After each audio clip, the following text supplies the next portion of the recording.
Hey guys, welcome back to my channel. তো তোমরা কেমন আছো? আশা করি তোমরা ভালো আছো। ভালো তো তোমাদের থাকতে হবে, কারণ তোমরা দেখছো রেখাটা দীপিকার ভিডিও।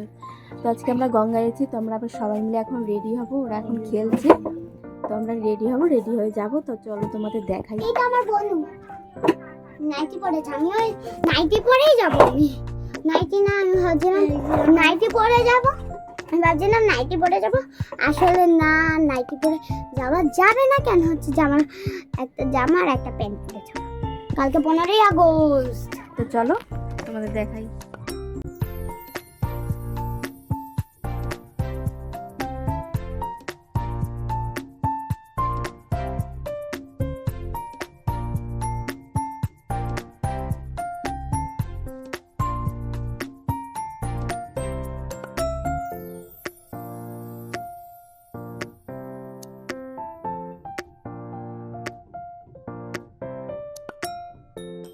প্রথমে তো ভেবেছিলাম যে এত বেলায় যাব না, তারপর ভাবছি না যাই, ঘুরে আসি, স্নান করবো না তো কি হয়েছে, তাও ঘুরে আসি। মেয়ের জন্য জামা প্যান্ট নিয়ে নিয়েছি, কারণ ও ভিজা গায়ে আসবে না। তো ওরা ভিডিও করবে না বলে মুখে আঙুল দিচ্ছিল, বলছিল ভিডিও করবে না। আমার মেয়ে তো রেগে যাচ্ছিল, বলছিল মা ভিডিও করবে না। তো তখন বৃষ্টি বৃষ্টি প্রায় চলে আসবে, সেজন্য মেয়ের কাছে দিয়ে দিয়েছিলাম ফোনটা। তো দেখো আমরা পৌঁছে গেছি গঙ্গার পাড়ে। তো তারপরে মেয়ের কাছ দিয়ে জামা প্যান্ট আর ফোনটা নিয়ে নিলাম।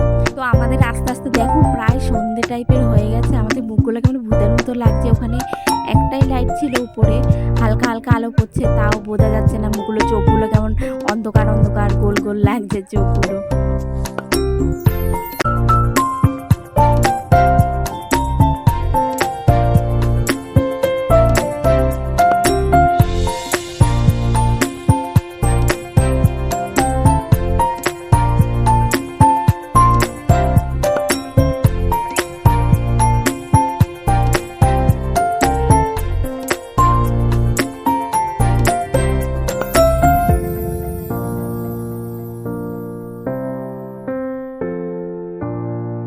তো দেখতেই পাচ্ছ ওদের স্নান প্রায় হয়ে গেছে, এখন আমরা বাড়ি যাব।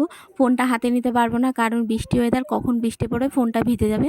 তো মেয়ের কাছেই দিয়ে দেবো ফোনটা। আর তোমরা পরের ভিডিওটা দেখতে ভুলো না, পরের ভিডিওটা মনসা পুজোর ভিডিও আসছে।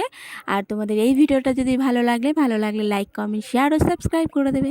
তো তোমাদের সাথে দেখা হবে পরের ভিডিওতে। তো টাটা।